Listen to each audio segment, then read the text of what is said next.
दशा दशा के अंदर ये चीजें देखनी बहुत जरूरी हैं। मैं फिर से थोड़ा सा बता देता हूं आपको दोबारा से, कैसे आप ध्यान से देखिए, एक बार फिर से समझ लीजिए जो बाद में आए होंगे। महादशा, अंतरदशा, प्रत्यंतर दशा। महादशा मान लीजिए शनि की है, शुक्र बैठा है, बुध बैठा है, कोई दिक्कत नहीं।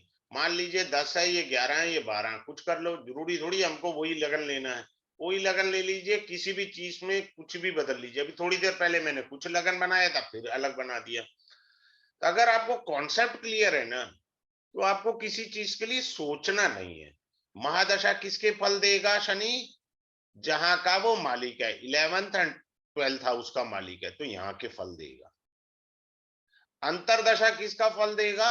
जहां वो बैठा है। मान लीजिए अंतरदशा शुक्र की है, शुक्र 9th हाउस में बैठा है, तो 9th हाउस के फल देगा। प्रत्यंता दशा किसकी है जी? बुध की है जी मेरी। तो बुध कहाँ के फल देगा? जहां वो देख रहा है, तो 5th हाउस को वो देख रहा है। बात खत्म हो गया। हमने अभी थोड़ी देर पहले अलग पढ़ाया, अब अलग पढ़ा दिया। ऐसे दशा देखते हैं, ठीक है। फिर आगे चलते हैं दशा के ऊपर। कैसे आगे चलते हैं मैं आपको बताता हूं थोड़ा सा और अच्छे से। फिर से देखिए और समझिए चार्ट के अंदर किस तरह से आपको पढ़ाना है। अब आप देखो इसको कि जो है दशा के अंदर हमेशा ध्यान जरूर देना है। एक तो मैंने अभी आपसे ये कहा कि यहाँ शनि उच्च का था, लेकिन यहाँ पर शुक्र बैठा है। मकान मालिक खराब है, तो मकान में कमजोरी है। मकान में कमजोरी है, तो मकान मालिक ठीक नहीं है, तो शनि की दशा ठीक नहीं जाएगी। Right? Suppose Saturn in the chart is 30 degree, then also the dasha is will not be good for you, because it is संधि में आ गया, 30 आ गया, लास्ट है भाई। एक राशि 30 डिग्री की होती है, तो 30 डिग्री में शनि आ गए। बात समझ रहे हैं? अब मान लीजिए शनि मृगशिरा नक्षत्र में है, हो गया कबाड़ा। क्योंकि मृगशिरा जो मंगल है वो छठे घर का भी तो मालिक है। ये देखिए, हम लोग बारीकी से दशा को एनालाइज नहीं करते, बस देखा और चल दिए, कंफ्यूज हो जाते हैं। We never try to understand this thing. ये चीज है। अब शनि यहाँ बैठे हैं, स्व राशि के हैं, और यहाँ पर इन्होंने पंच महापुरुष राजयोग बनाया, शश राजयोग।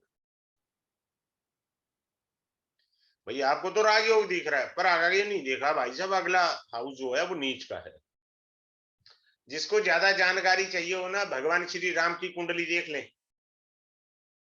भगवान श्री राम की कुंडली देखने, कर्क लगन की थी भगवान श्री राम जी की कुंडली, 4 5 6 7। शनि महाराज उच्च के थे,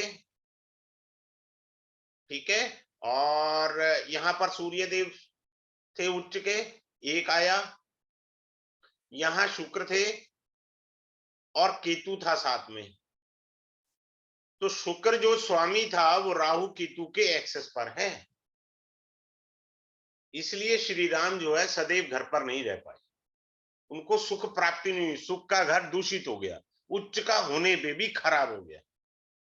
The depositor of that Saturn was under malefic influence, or we can say 180-degree excess of Rahu Ketu. Simple as simple. ये चीज होती है।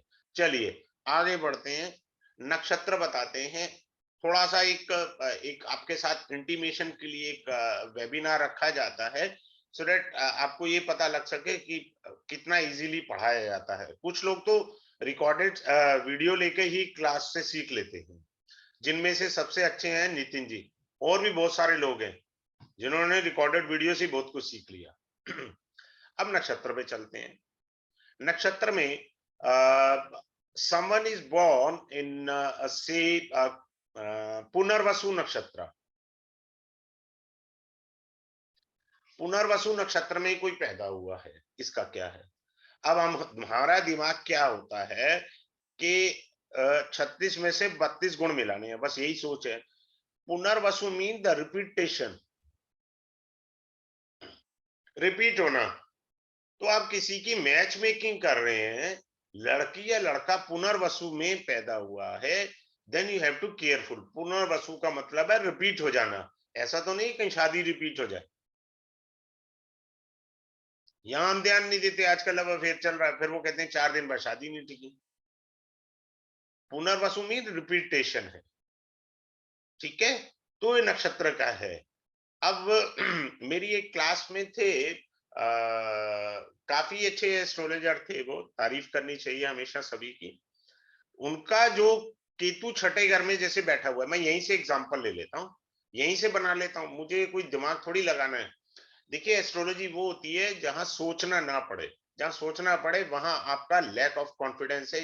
The rules are not very clear to you, very frankly saying to you. Suppose Ketu is sitting in the suppose Shatabhisha नक्षत्र। उन्होंने, मेरी recorded है मेरे पास, वो है, मैं कभी शेयर नहीं करता ज्यादा। उनका केतु शतभिषा में है, राहु में है, राइट। इसका अर्थ ये है इनके जो शत्रु हैं वो तो 100 से ज्यादा शत्रु मिलेंगे इनके। शत का अर्थ है 100, विषा का अर्थ होता है विद्या। तो बहुत सारे लोग जो डॉक्टर बनते हैं वो शतभिषा विद्या में आ जाते हैं, लेकिन यही शतभिषा नक्षत्र शत्रु भी दे देता है, 100 शत्रु। ध्यान नहीं जाता हम लोगों का, मेरे यार इतने दुश्मन है। तो भैया देखना, तेरा 6 लॉर्ड का स्वामी, मान लीजिए मंगल ही चला जाए शतभिषा में, यहाँ का स्वामी मंगल है और मंगल चला गया शतभिषा में, शतभिषा में चला गया, तो इसका मतलब क्या हुआ, इस आदमी के शत्रु बहुत हैं, और ये लग्नेश भी है मंगल, इस बेचारे की जिंदगी नरक तुल्य हो गई। We are not trying to seeing all these things. Dharmendra ji मैंने ये शायद नहीं पढ़ाया, क्योंकि मेरा पता नहीं होता, मैं दिमाग से पढ़ाता हूँ, मेरे पास तो पॉइंट्स लिखे होते हैं, बस उसी पॉइंट से आगे चल के मैं पढ़ा दिया करता हूँ, तो किसी क्लास का कुछ नहीं पता लगता मेरा। Now coming up to the another one nakshatra. Suppose someone is born in Krittika nakshatra. भाई साहब भगवान ने तुम्हारी ऐसी बजाई है ना कि याद रखोगे। कृतिका अर्थ होता है कैंची। आपकी 100 रुपए कमाई हुई, भगवान ने कहा भैया तेरी 100 रुपए कमाई है, कोई बात नहीं, वेरी गुड, बहुत अच्छी बात है, 80 रुपए तो तू मेरे को दे दे। अब 20 रुपए में वर्ल्ड टूर कर ले, बताओ, वर्ल्ड टूर करेगा 20 रुपए में? तो जिसका कृतिका नक्षत्र में जन्म है या कोई ग्रह कृतिका में बैठा है, तो उसको अर्निंग पे समझ लेना चाहिए, गई भैंस पानी में। क्लास में आएंगे तो वो अच्छे से डिटेल से बताऊंगा ना। मैं चूंकि काफी चीजें संधि विच्छेद में गया, उन पर गया। अभी मैं आपको पुनर्वसु बता रहा था, someone is born in Punarvasu और विशाखा नक्षत्र, never give and take, have a policy of loan. भाई पुनर्वसु या विशाखा में पैदा हुए हैं तो लोन ना ले ना लोन दे, बात खत्म। लोन का कलेश पाले में आप उसमें उलझ जाओगे, ठीक है। फिर आपको एक लिस्ट दी जाएगी अर्थ नक्षत्र। अर्थ का मतलब होता है ऐसे कौन से नक्षत्र हैं जहां आपको पैसे ही पैसे मिलने हैं। क्लियर है? आपको सिखाया जाएगा चंद्रमा किन नक्षत्रों में, इसे आप जो है चंद्रमा वाला जो है फार्मूला आप डेली रूटीन में भी ले सकते हैं कि पैसा नहीं देना उधार अगर चंद्रमा इन नक्षत्रों में है। एक अच्छी टिप देके दे रहा हूं आप लोगों को, जब भी कैश का या बैंकिंग लेन देन उधार का या बड़ा लेन देन करना है, ऑलवेज पिक फ्राइडे। बिकॉज देखिए मैं यहाँ पर वैदिक एस्ट्रोलॉजी पढ़ा रहा हूँ, शुक्र जो होता है एज पर नाड़ी, दिस इज कॉल्ड पैसा। तो मेरा कुछ नहीं पता लगता, मैं क्लास में बीच बीच में नाड़ी का भी पढ़ा देता हूँ। अभी आ रहा हूं मैं यहाँ पे भी बताता हूँ कहाँ मैंने यहाँ पर नाड़ी की टेक्निक भी फॉलो करी है। तो इस तरह से हम लोग नक्षत्रों को देखते हैं। फिर नक्षत्र का हम वो देखेंगे, अंधलोचन, मंदलोचन, ठीक है, मध्याक्ष लोचन, अधोमुख, ऊर्ध्वमुख नक्षत्र। ऊर्ध्वमुख का मतलब होता है कि अगर हमें लेंटर डालना है तो कौन से नक्षत्र में डालें। अधोमुख का मतलब होता है हमने बोरिंग करनी है या बेसमेंट बनाना है बिल्डिंग में, आजकल तो कॉमन हो गया है बेसमेंट बनाना, तो अधोमुख नक्षत्र में बेसमेंट बनाते हैं तो that will be more convenient for you. If someone has lost anything, कोई आदमी की कोई चीज गुम गई है, तो वो अंधलोचन, मंदलोचन, मध्याक्ष लोचन में मालूम पड़ता है। चीज उसकी जब 15 दिन में पहले घूमी थी, अपने को नहीं लेना देना। अभी 9 बजे मैं पढ़ाऊंगा, वो प्रश्न कुंडली है, मेरी क्लास है 9 बजे, इसके बाद वो भी फ्री है। If someone is interested can write me personally, I will send the link for them. तो वो नक्षत्रा के अंदर अगर वो गुमी है तो हमको प्राप्त होगी या नहीं प्राप्त होगी, ये सारा बताया जाएगा। फिर होता है त्रिमुख नक्षत्र। त्रिमुख का अर्थ होता है थ्री साइड। इसमें हमेशा गाड़ी लेनी चाहिए भैया। गाड़ी आंख खोल के ही चलानी है, बंद करके थोड़ी चलानी है, चाहे स्कूटी हो या कार हो, सिंपल सी बात है। तो त्रिमुख लोचन आपको अच्छे से बताए जाएंगे। फिर आपको ये बताया जाएगा कि किन नक्षत्रों में सुख सुविधा स्वास्थ्य आपको प्राप्त होगा, कार्य सिद्धि होगी, ये सब बताया जाएगा आपको। फिर आपको सूर्य का जो, जब सूर्य राशि बदलते हैं, जैसे अभी सूर्य ये आए यहां पर वृश्चिक में आ गए, ठीक है जी, बात क्लियर। और जन्म नक्षत्र आप देखिए, आपका जन्म नक्षत्र क्या है। मान लो आपका जन्म नक्षत्र मिस्टर एक्स हो गए। अब ये जो सूर्य है, इसका और इसका क्या लिंक है। अगर लिंक तो हुआ नेगेटिव, तो मैं स्पष्ट शब्दों में कह देता हूं, लंका लगेगी, 1 महीना लंका लगेगी। Don't do such stupid things in your life. Never take a big decision whether you are doing a business और a job. Never take up the best one responsibility during this period. Avoid all the karmas. Take it easy. Wait and watch policy adopt. तो हमें ये करना है। अब नक्षत्रा के बाद अब हम चलते हैं कि डिग्री के ऊपर। डिग्री क्या होती है, ठीक है। अब आपको बताते हैं, अभी आप गूगल पर सर्च मारो, स्वामी विवेकानंद जी की कुंडली में सूर्य 0 डिग्री पर था। 0 डिग्री पर पहले जो ऋषि मुनि होते थे उनकी दिव्य दृष्टि होती थी। और जब बच्चा पैदा होता था तो आज से 50 साल 60 साल पहले लोग कुंडली बनाते थे बच्चे की, जी पंडित जी कुंडली बना दीजिए। तो जब वो देखते थे सूर्य 0 डिग्री पर है, तो वो ये कहते थे ये लड़का या तो राजा होगा या ये सन्यासी होगा। बात खत्म, पैसा हजम। विशेषकर ये सूर्य पर रूल देखना है, बाकी रूल भी प्लैनेट्स पर होते हैं, वो मैं क्लास में अच्छे से सिखाऊंगा। स्वामी विवेकानंद जी उच्च कोटि के सन्यासी बने, वो विश्व विख्यात हुए। अब ये 0 डिग्री का राज क्या है, सुनिए। आपने पृथ्वी से एक सैटेलाइट छोड़ा, कहां पर छोड़ा, मून के लिए छोड़ा, या आप ये समझिए ऑर्बिट में छोड़ा अपने घूमने के लिए, ठीक है। जब वो यहां से चला तो 1000, मान लीजिए 25,000 किलोमीटर की स्पीड हुई। अब मून पे तो 0 ग्रेविटी होगी ना यार, वहां आके तो उसे लैंड करना है, तो उसकी स्पीड क्या होगी, 0। तो पीछे से क्या आई थी, फोर्स आई थी। आप किसी भी प्लेनेट को 0 डिग्री को 0 मत समझना, वो पीछे से फोर्स लेकर आया हुआ है। फिर वो क्या करते हैं, आप देखते हो ना कि सूर्य यहाँ पर है 0 डिग्री का, भाव चलित में देखो तो वो पिछले घर में भी होगा, ठीक है। फिर आप कहोगे नहीं जी भाव चलित में अगले घर में है। बता दे, इसी में कंफ्यूज लेते हैं, पिछला घर भी ले लेंगे अगला घर भी ले लेंगे, ले लो भैया। मैं कहता हूं फोर्स को देखो, अगला पिछला भाव चलित में जाना छोड़ दो, ठीक है। सिंपल सी बात है। आगे चलते हैं। अब आपको मैंने बताया, देखो एक और अच्छी चीज बताता हूं। बृहस्पति बैठा है और चंद्रमा बैठा है। अब ये हो गया गजकेसरी योग। अब ये है या नहीं है, डिग्री बताइए। इकट्ठे बैठे हैं, गजकेसरी योग हमें दिख गया। मान लीजिए बृहस्पति 23 डिग्री पर है और चंद्रमा 7 डिग्री पर है। 0% गज केसरी योग। अभी कोई गज केसरी योग नहीं है। गज केसरी योग तब होगा जब डिग्री के अंदर 10 डिग्री का फर्क हो, उससे नीचे हो, 10 से ऊपर नहीं। अब ये 23 है तो साथ में हम क्या जोड़ें कि वो इतना आ जाए, चलो हम 17 ही कर देते हैं। अब गज केसरी योग है। अब आइए गज केसरी योग, क्योंकि इन दोनों का डिफरेंस जो है वो बिलो 10 डिग्री है। अब ये कहेंगे हाथी घोड़ा पाल की जय कन्हैया लाल की। एक और अच्छी बात एज डेमो क्लास में मैं दे रहा हूं फर्स्ट टाइम। क्या है important point?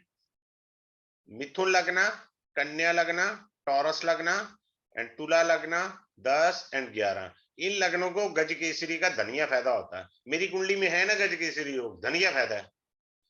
Because I am a Gemini ascendant ना, मेरा मिथुन लगन है, मेरी कुंडली में है गज केसरी, वर्क नहीं करेगा क्योंकि इन लग्नों में मारक भाव का स्वामी बनता है जुपिटर,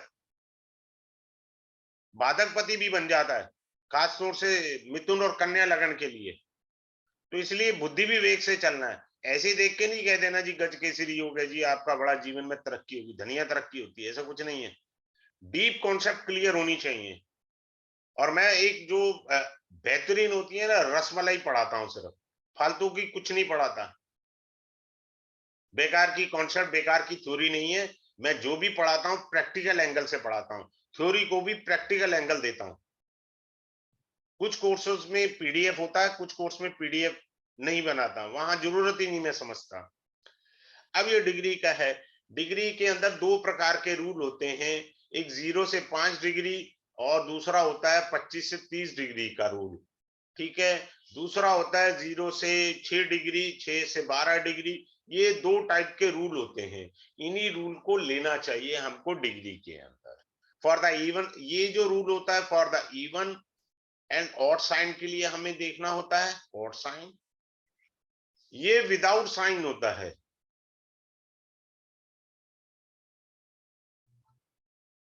अब आप डिग्री के बेस पे किसी भी कुंडली को कह सकते हो इस कुंडली में जान है या नहीं है। बहुत इजी टेक्निक है, हार्डली मुझे 1 मिनट लगेगा समझाने में, बस। किसी को ना समझ में आए तो 3 मिनट मैक्सिमम है। अनाड़ी से अनाड़ी आदमी को 3 मिनट में मेरे को लगेंगे उसको समझाने में इस कुंडली में जान है या कुंडली डेड है, वो डिग्री बता देगी। ठीक है, अब आगे चलते हैं।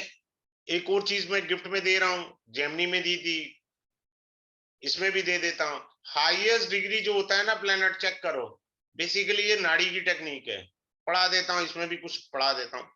हाईएस्ट डिग्री कोई भी प्लेनेट है, इनका हाईएस्ट डिग्री मंगल है, सारी जिंदगी मंगल के इर्द गिर्द घूमेगी। और दूसरा lowest degree planet, lowest degree, वो देखिए कौन है लोएस्ट डिग्री, दारागारक कौन है भाई, दारागारक की तो ये रहा, लोएस्ट डिग्री हुआ जुपिटर हुआ। यहीं से परेशानी आनी है और यहीं पर ही इनका प्यार अटकेगा, प्यार भी यही होगा और परेशानी भी यही है, और जिंदगी यही घूमेगी, इसके के इर्द गिर्द घूमेगी, इससे बाहर नहीं जा सकते आप। ये जेमनी है, कल थी मेरी डेमो क्लास। तो सूत्रास होते हैं, मैं कहता हूं मेरे जो छोटे छोटे कोर्स है ना उसके सूत्रा को जोड़ लो, कुंडली में मास्टरी ना आए तो मुझे कहना। मोहित सिंह है, नितिन है, बहुत सारे ऐसे लोग हैं जिन्होंने अच्छे अच्छे एस्ट्रोलॉजर को पटकनी दे दी, मेरे को शेयर करते हैं, व्हाट्सएप चार्ट शेयर करते हैं, मैंने कभी उसको एक्सपोज नहीं किया क्योंकि मेरी एक कॉन्सेप्ट है, परिचय परिसार प्रतिष्ठा पतन। फालतू में खान खा का चौधरी मत बनो, मैं तो आज भी अपने आप को स्टूडेंट कहता हूँ। अच्छा, मेरे को पढ़ाना थोड़ा अच्छा लगा कि किसी ने बोला नहीं आप भी पढ़ाइए। मेरे को 22 साल से ज्यादा समय हो गया कंसल्टेंसी करते हुए, तो इसलिए मेरा कुछ पता नहीं होता कहां से कहां बढ़िया पढ़ा देता हूँ। तो जिन्होंने पढ़ाते हैं सिर्फ वो तो वो ए से लेके बी पढ़ाना है बस, सी नहीं आएगा उसके बीच में। मैं तो एबीसीडी जो दिमाग में आता है मैं पढ़ा देता हूँ, ये ले जाओ यार, एंजॉय योरसेल्फ, अपने कुछ नहीं है। अच्छा, जो कुछ ग्रह ऐसे होते हैं जिनका हमारा इस जन्म में बड़ा गूढ़ संबंध होता है, वो मैंने अभी आपको एक झलक दी है, highest degree and lowest degree, इनका गूढ़ संबंध है हमारे इस जन्म में, सबसे ज्यादा रिलेशन इन्हीं का है। नाउ अब I am coming up to the transit. Transit क्या होता है? अभी आप ट्रांजिट देख रहे हैं, शनि भगवान यहाँ है, राहु यहाँ है, केतु यहाँ है, ठीक है, और जुपिटर जो है वो 12 में है, वक्री है, बृहस्पति वक्री को ब्रैकेट से मैं कह देता हूं, ठीक है। तो ग्रह हैं, यहाँ यहाँ गोचर करें, मूल ग्रह देखे जाते हैं हमारे यहाँ, नाड़ी में भी यही मूल ग्रह हैं जिन्हें देखा जाता है। तो ट्रांजिट क्या है, क्या ट्रांजिट फेवरेबल है? वैदिक कहता है चंद्रमा से देखिए, वैदिक कहता है चंद्रमा से देखिए, परंतु मैंने अपनी लाइफ में कभी चंद्रमा से नहीं देखा, मैं तो डेमो में भी बता रहा हूं। मैंने हमेशा लगन से देखा और परफेक्ट रिजल्ट आते हैं, क्योंकि नाड़ी लगन पर ही आधारित है। उसमें जब लगन से ट्रांजिट देखे हैं तो वैदिक में क्यों ना देखें, सेम रूल क्यों नहीं अप्लाई कर रहे, और वहां फंटास्टिक रिजल्ट आते हैं। अब यहाँ देखिए आप ध्यान से, ये थोड़ा हटा रहा हूं आप लोगों को ज्ञान देने के लिए। जहां जन्म का केतु है वहां राहु है, और जहां जन्म का राहु है वहां केतु है, तो ये होके 180 डिग्री पलट गए तो 360 डिग्री हो गई। कुछ नहीं हो सकता, जितने मर्जी उपाय कर ले 360 डिग्री है। उपाय ऐसा होना चाहिए जिसको समझ हो वैदिक उपाय की, वही वर्क करेगा, बाकी कोई उपाय वर्क करने ही नहीं है, खाम खा का दिमाग का नहीं कर रहे हो। वैदिक डेप्थ जो पराशर ऋषि जी ने रेमेडी कही है, जो द्वापर युग के अंदर रेमेडी कही गई है, जो ग्रंथों में गूढ़ रूप से वैदिक रेमेडी कही गई है, नेचर के अकॉर्डिंग वही लगती है। बाकी सबको मैं फालतू का टोटका मानता हूँ। चले तो चले, चांद तक चले, चाइनीज आइटम है, ना चले तो कल ही टायर फूस। रेमेडी वैदिक, जो हमारे पराशर ऋषि जी ने ये सब लिखा, उन्होंने रेमेडी बताई है। फालतू की रेमेडी करोगे वर्क करती नहीं है, फिर हम होते हैं परेशान। इस तरह से हम लोगों को गोचर देखना है। अब जैसे हम लोग कहते हैं ना, यार आज मेरा ना मन घबरा रहा है, तो ऐसा कौन सा ट्रांजिट आ गया भैया तेरा मन घबरा रहा है? I teach in the class. आप कहते हो रोज बड़ी मेहनत से काम करते हो, महीने में एक दिन आ जाता है या 2 दिन चंद्रमा के ट्रांजिट होता है, वो किसका ट्रांजिट होता है? चंद्रमा का।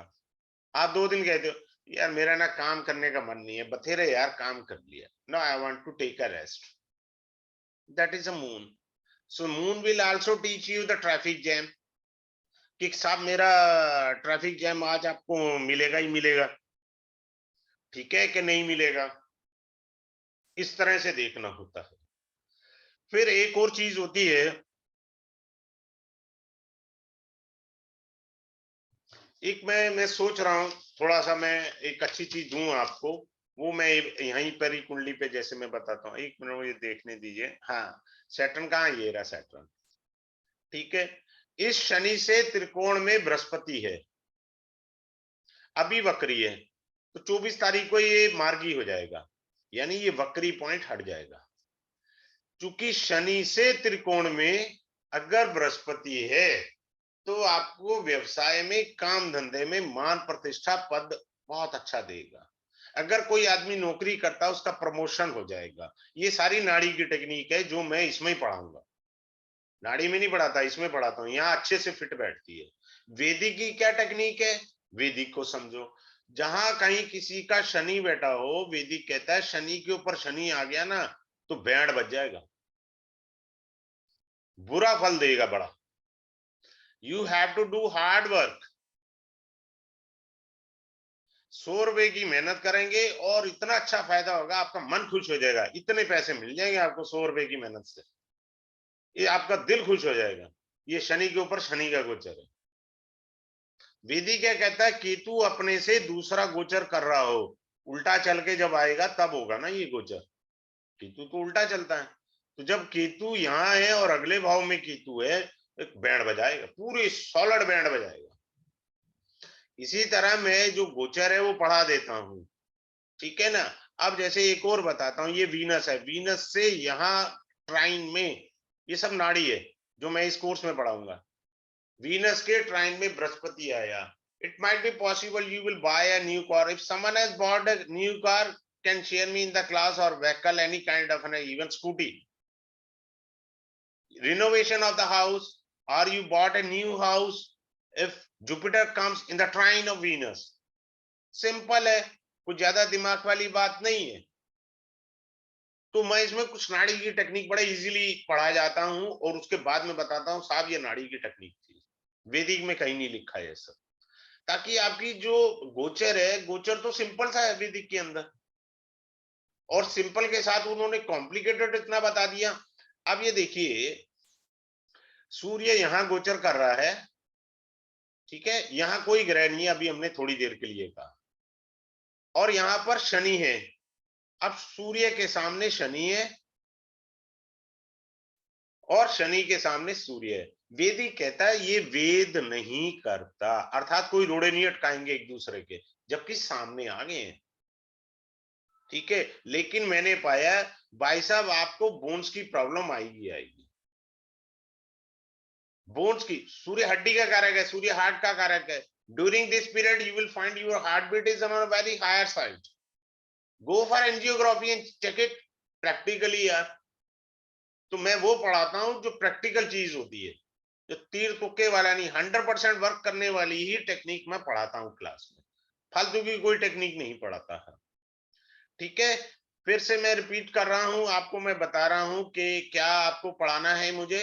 मंडे यानी 21 तारीख को ये क्लास होगी।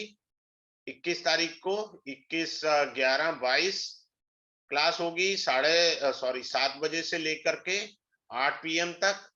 और ये मंडे टू फ्राइडे क्लास रहेगी डेली बेसिस पर। 5 डे का कोर्स है, अच्छे से मैं पढ़ाऊंगा, कोई कमी नहीं छोड़ता मैं। और आपको रिकॉर्डिंग जो मिलेगी वो यूट्यूब रिकॉर्डिंग मिलेगी, लाइफ टाइम मिलेगी। लाइफ टाइम के लिए आपके पास आपकी वीडियो पड़ी है। कोई ईमेल देने की जरूरत नहीं है, कोई फालतू की चीज की जरूरत नहीं है कि आपकी वीडियो रिमूव हो जाएगी। मैं तो यहाँ तक किसी को कॉपरेट कर देता हूँ। अगर कोई मेरी क्लास में एक थे राजीव कौशिक जी, उनका मोबाइल थोड़ा गुम हो गया या क्या फॉल्ट आया, then I send the videos, group में ही भेजता हूँ कि साहब आपकी वीडियो खो गई है तो ले लो आप, क्या दिक्कत है, आपकी चीज है। लोग डिलीट कर देते हैं। फी इसका जो है सिंपल सा फी है 3335। अब देखिए फी मैंने नॉमिनल रखा है, अब इसके बाद जब नेक्स्ट टाइम आएगा मैं फी इंक्रीज कर दूंगा, वो अलग चीज है। अब इतनी फीस के अंदर आपको 4 स्टेप सीखने को कहीं नहीं मिलेंगे। आप ट्राई करिए, मुझे भी बताइए, I will also with you. Number 1 dasha, number 2 transit, number 3 nakshatra, number 4 degree. चारों चीजें पढ़ानी है। या तो नक्षत्रा में लोग 20-25 हजार फीस मांग लेते हैं, बट आप ज्वाइन करिए, चाहे आज ज्वाइन करिए चाहे कल ज्वाइन करिए, this is up to you. ठीक है, anyone having a query can directly ask me, तो मैं उसका आंसर दे दूं। किसी का कोई प्रश्न है तो बताएं सर। सर मार्वलस, धन्यवाद राजीव जी, बहुत फर्स्ट क्लास, धन्यवाद बहुत फर्स्ट धन्यवाद क्लास। धन्यवाद सर। किसी और और जो का कोई इस वाले प्रश्न है को, तो बताएं। जो लोग इसे सीखेंगे ना वो बहुत आगे जाएंगे इसमें। Thank you sir. चलिए ठीक है, क्लास को वाइंड अप करते हैं। Have a good day, good night to all of you, शुभ रात्रि।